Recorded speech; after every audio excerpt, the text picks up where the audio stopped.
The shift that turned fatal, the murder of Jennifer Harris. The morning began the way thousands of mornings had before it.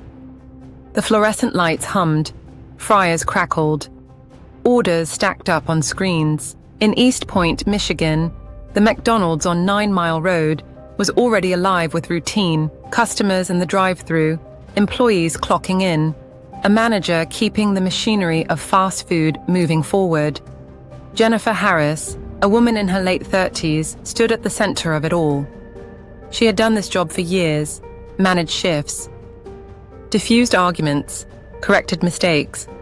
She was a mother of 6, a black woman carrying responsibility on her shoulders long before she put on the uniform. This was not just work, it was survival, structure, consistency. That morning, tension entered the room quietly. One of Jennifer's employees, a younger woman, was not performing as expected. Words were exchanged, authority asserted, the kind of moment that happens every day in service jobs across the country. Jennifer sent the employee home early. It should have ended there. It didn't. The employee left angry, not simmering, not cooling off. Something sharper ignited, something that didn't dissipate with distance. Instead of going home, she returned, with intention. She came back wearing a mask. She came back carrying a knife. The kitchen did not have time to react. Jennifer Harris was attacked where she stood, stabbed repeatedly in a space designed for speed and efficiency, not defense. The violence was sudden, intimate, and overwhelming. Multiple wounds. No warning, no chance to escape. Customers and employees were trapped inside a moment they would never forget. A bystander intervened, firing a warning shot to stop the assault. The attacker dropped the knife. The damage was already done. Jennifer Harris was rushed to the hospital. She would not survive. Was this random, or was it building? At first glance, the murder looked like an eruption, rage exploding out of nowhere.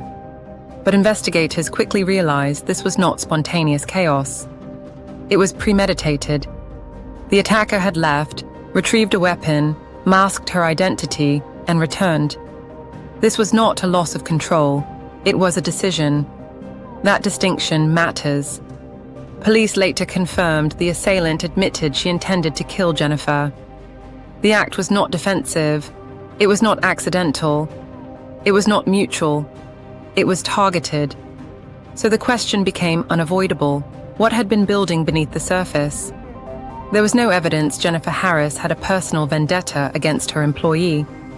No reports that she had filed discrimination complaints. No public record of a long-running feud. By all available accounts, Jennifer was doing her job, managing performance, enforcing rules, maintaining order. But work environments like fast food are pressure cookers.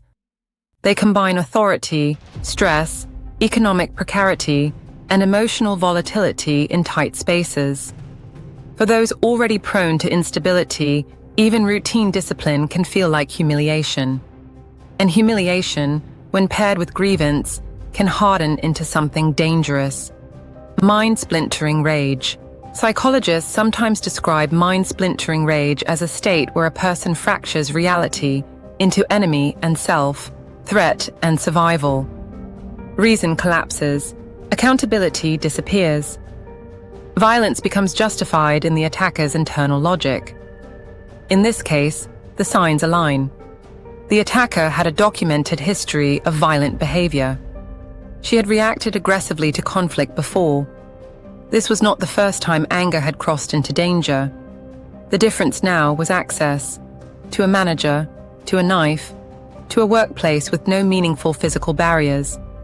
This was rage with direction. Jennifer Harris was not killed because she was cruel. She was killed because she represented authority, structure, a boundary that someone else could not tolerate. That is how ordinary workplaces become crime scenes. The vulnerability of the role. Jennifer's murder exposed a truth many people don't want to face. Managers in service jobs are uniquely exposed. They enforce rules without protection. They discipline without security. They stand between corporate policy and human emotion, with nothing but a name badge and expectation of compliance. For Black women in these roles, the burden is heavier. They are expected to be firm but not threatening, assertive but not aggressive, accommodating but not weak. When they enforce standards, they are often perceived through distorted lenses: resentment, projection, anger. Jennifer Harris carried that weight every shift, and on that morning, it became fatal. Aftermath: a family fractured. 6 children lost their mother in a place she went to every day to provide for them. A family was forced to absorb grief alongside shock, replaying the ordinary decision that ended in irreversible violence. There is no way to prepare for this kind of loss. The McDonald's closed temporarily. Flowers gathered outside. Community members struggled to reconcile the familiarity of the location with the horror that unfolded inside it. As the legal process moved forward, the attacker was charged with first-degree premeditated murder. The bond was set impossibly high. The case moved toward trial, carrying the weight of intention rather than impulse. Justice, if it comes, will be procedural, but restoration is impossible. What this story leaves behind: this was not a random act of violence by a stranger.